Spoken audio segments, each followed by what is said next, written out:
شهیدانو کور دا د باتورانو کور دا د باتورانو کور دا د باتورانو کور دا د باتورانو کور ساتو یې پسرو وینو دا د شهیدانو کور دا د باتورانو کور. بسم الله الرحمن الرحیم. د هرات ملي ټلویزیون درنو قدرمن لیدونکو په سلامونه مو هرکلی کوم. نن پنځنۍ پنجشنبه د 1445 هجري سپوږمیز کال د شعبان میاشتې 18 نیټه ده چې د 1402 هجري لمریز کال د کب میاشتې 10 نیټې سره سمون خوري. په سر کې د څو خبرونو سرټکي. په هرات کې د بهرنیو چارو وزارت د استازي لخوا له زلزلې ځپلو سره د کورنیو بهرنیو بنسټونو او مؤسسو د همکارۍ قدردانۍ. د هرات په ولسوالۍ کې له زلزلې ځپلو سره د طبیعي پیښو په وړاندې د مبارزې ریاست لخوا د مایع ګاز مرسته او د هرات ولایت د کار او ټولنیزو چارو ریاست لخوا د کوڅې د ماشومانو د سروي او راټولولو بهیر پیل. اوس هم ستاسو پام راړوم بشپړ خبرونو ته. په هرات کې د بهرنیو چارو نمایندګۍ مسؤلینو له هغو هیوادونو بشري بنسټونو سوداګرو او هیوادوالو مننه وکړه چې په دغه ولایت کې له زلزلې ځپلو سره مرسته کړې ده. په دې کتنه کې چې د ترکیې، ترکمنستان، ایران د بیلابیل نړیوالو بنسټونو او یو شمېر حکومتي چارواکو په ګډون د هیواد ډیپلوماټانو پکې ګډون کړی و.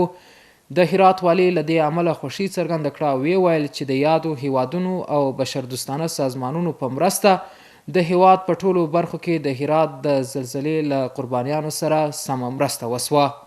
نور حال په چمتو کړي راپور کې. د ګاونډیو هیوادونو ډیپلوماټان او د بشردوستانه مؤسسو چارواکي او همدارنګه یو شمېر سوداګر چې د بهرنیو چارو وزارت څخه د تقدیرۍ د ترلاسه کولو لپاره هرات راغلي دي. د دغه ولایت د سیمې ادارې مسؤلین وایي چې د دغه ولایت د میزان میاشتې زلزلې د بنسټونو مرسته کوونکو هیوادونو سوداګرو او خلکو په همکارۍ په ښه توګه اداره کړې ده.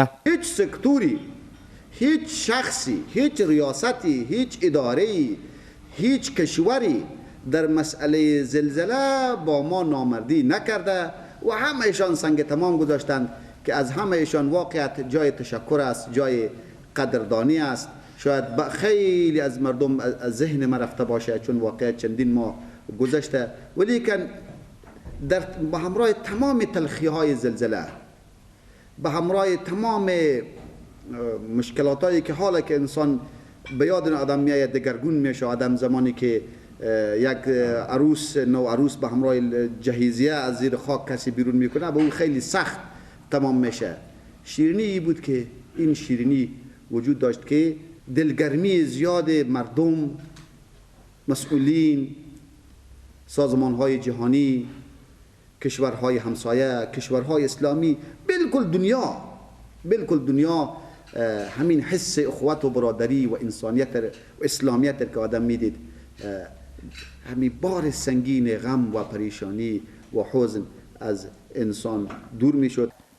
په ورته وخت کې د بهرنیو اړیکو د ادارې مسؤلین وایي د بیلابیلو هیوادونو همکارو بنسټونو خلکو او سوداګرو له همکارۍ څخه د مننې په څرګندولو سره وایي چې د دوی له همکارۍ پرته به د دغه ولایت له زلزلې ځپلو سره مرسته مشکل وه.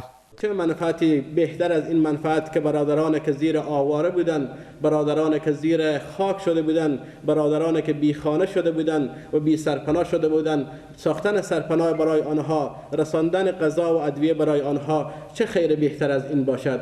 خداوند تبارک و تعالی از تمام تجار ما، از تمام مسئولین ما، از تمام نهادهایی که چه خارجی بودند و چه داخلی و از تمام مسئولین قنسولگری ها که زحمت کشیدند از اینها قبول بگرداند.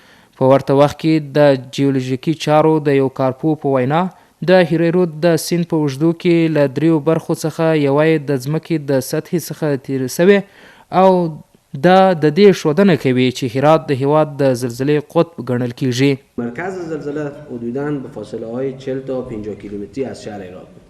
اگر همین شد خدای ناخواسته در زیر شهر هرات با این تراکم جمعیتی و این همه ساختمان های معیوب اتفاق میافتاد، ممکنه یک تراژدی بزرگتر انسانی خلق میکرد و وقت کاری هم از دست کسی برآمده نبود و نمیشد کار کرد واقعا. دا په داسې حال کې ده چې په هرات کې د روان کال د تلې د میاشتې د 15 نیټې زلزلې د دغه ولایت د زندجان ولسوالۍ اوسیدونکو ته ډیر مالی او ځاني زیانونه اړولي وه، خو د اسلامي امارت په هوښیارۍ او پر وخت په سمبالولو سره دغه ناورین په ښه توګه کنټرول سو. د هرات د طبیعي پیښو په وړاندې د مبارزې ریاست مسؤلینو په هرات کې د زلزلې د قربانیانو د ژغورنې په موخه د 3 ټنه غازو د ویش لړۍ پیل کړه. د دوی په خبره هرې کورنۍ ته به 1 کیلو غاز وویشل سي او د اړتیاو پر بنسټ به د پاملرنې هڅې وسي. په ورته وخت کې د زلزلې اغیزمن شوي خلک د دې مرستې هرکلی کوي، ټینګار کوي چې دوی د واورې د اورېدو او یخ په زیاتېدو سره د تودوخو تجهیزاتو ته اړتیا لري. نور حال په چمتو کړي راپور کې. د هرات ولایت له طبیعي پیښو سره د مبارزې ریاست لخوا د دغه ولایت په زلزلهپلو کورنیو د یخنۍ څخه د ژغورنې په موخه د 3 ټنه غازو د ویش لړۍ پیل سوه. ټاکل شوې ده د هرات په انجیل، زندجان او رباطسنګي ولسوالۍ کې د زلزلې ځپلو کورنیو ته 1 کیلو غاز وویشل سي. واقعا دا یخ چې دی هغه په یو ځل داسې راوولی دی او دا خلک د ډیر تکلیف سره مخامخ سوه. نو نن د حوادثو د ادارې د طرفه ودغه کیل ته چې 180 کورنۍ دی، هر کور ته 1 کیلو غاز توزیع کیږي. یعنی انشاءالله موږ دا تصمیم لرو د دې کلي په شان باندې نور ډیر کورونه ده، ډیر کلي داسې دي چې هغه هم د سوخ شانتو ضرورت لري او هغوی ته موږ اطمینان ورکوو چې د دې کلي په څیر باندې انشاءالله هغه نور ټولو کلیو ته به د غازو توزیع ترسره کیږي. په ورته وخت کې د دې ولایت په زندجان ولسوالۍ کې یو شمېر زلزله ځپلي دوی ته د سون توکو او غازو د ویش د بهیر هرکلی کوي. دوی وایي اوس هم د ژمي د یخنۍ په ګډون له ګڼو ستونزو سره لاس او ګریوان دي او په دې سړه ژمي کې ورته زیاته پاملرنه پکار ده.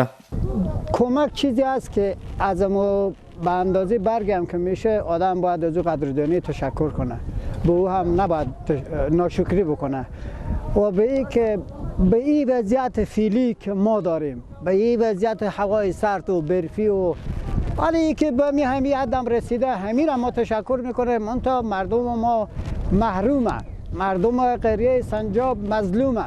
این 7 کیلو گاز که با ما رو کرده حوادث ما خیلی خوشحالیم، این بسنده نیه.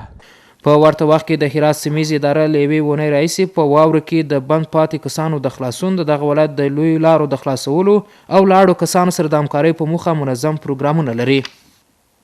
په هرات ښار کې د کوڅه ګشتو ماشومانو د سروي او راټولولو بهیر پیل سو. دا پروسه د آلمان د مرستندوی مؤسسې OSA لخوا د هرات ولایت د کار او ټولنیزو چارو ریاست په همغږۍ پیل سوی او په پام کې د چې نږدې 1500 کسانو راټول او په بیلابیلو څانګو کې وروزل سي. د دغه ولایت د کار او ټولنیزو چارو رئیس حافظ میرزا محمد ابو منصور وایي 415 کوڅه ګشت ماشومان تر پوښښ لاندې نیول سوي او د مستحقو او زیانمن ماشومانو له سروي او ازموینې وروسته به د هغوی د کورنۍ یو غړی تخنیکي او مسلکي زده کړو ته داخل سي. نوموړی همدارا زیاتوي له تخنیکي او مسلکي زده کړو وروسته به د دغه کورس فارغانو ته د کار زمینه برابر سي او له هغوی سره به ژمنه وسي چې خپل ماشومان به بیا په ښار کې سوال کولو ته نه اړوي. د کرنې ریاست مسؤلین وایي په تیرو څو ورځو کې په ورښتونو کې د واورې د اورښت له امله د کرنې سکتور د همکارو بنسټونو لخوا 90,000 بزګرانو ته د څارویو خواړه وویشل سول. د دې ادارې مشر الحاج مولوي پیر محمد حلیمي وایي ټاکل سوي یاد سوي توکي په ګلرنګ، بوزرې، کوشک رباطسنګي، اوبې، کروخ، چشت شریف، زندجان، انجیل، ادرسکان او غوریان ولسوالیو کې وویشل سي. په ځینې ولسوالیو کې د ویش پروسه بشپړ سوې او په ځینې ولسوالیو کې هم د ویش لړۍ روانه ده. د هرات د کرنې اوبو لګولو او مالدارۍ رئیس هم وایي دغه مرستې په ولسوالیو کې د اړوندو مسؤلینو تر څارنې لاندې د ملګرو ملتونو د خوراک او کرنې د دفتر لخوا په مالدارانو ویشل سوي دي. له بلې خوا د هرات د کرنې ریاست اعلان کړی چې نن سهار تر 10 بجو پورې د واورې اندازه 15 سانتي متره وه او په دغه ولایت کې له 3 ورځې راهیسې ورښتونه دوام لري او باران او واوره نه ده درېدلې. محترم لیدونکو، اوس هم ستاسو پام راوړم د سبا ورځ د هوا اټکل. د لوی سشتن تالاب په نامه ګرانو لیدونکو د ما سلامونه ومنئ، شپه مو په خیر. اوس هم پاملرنه وکئ د سبا ورځې د هوا اټکل. جمعه هرات ښار اوریاز الوره درجه -1 تیتای -9 درجه سانتیگراد. غوریان اوریاز الوره درجه -1 تیتای -8 درجه سانتیگراد. کروخ اوریاز الوره درجه -8 تیتای -12 درجه سانتیگراد. او پشتون زرغون اوریاز الوره درجه -2 تیتای -8 درجه سانتیگراد. اوس هم یو ځل بیا د څو خبرونو سرټکي. په هرات کې د بهرنیو چارو وزارت د استازي لخوا له زلزله ځپلو سره د کورنیو بهرنیو بنسټونو او مؤسسو د همکارۍ قدردانۍ. د هرات په ولسوالۍ کې له زلزله ځپلو سره د طبیعي پیښو په وړاندې د مبارزې ریاست لخوا د مایع ګاز مرسته او د هرات ولایت د کار او ټولنیزو چارو ریاست لخوا د کوڅې د ماشومانو د سروي او راټولولو بهیر پیل. درنو قدرمن لیدونکو، دا و د نن شپې خبرونه چې ستاسو قدرمنو حضور ته وړاندې سوه. تر بیا مو په لوی څښتن تعالی سپارم. دا د باتورانو کور، دا د باتورانو کور، دا د باتورانو کور، دا د باتورانو کور، ساتو یې په سرو وینو، دا د شهیدانو کور، دا د باتورانو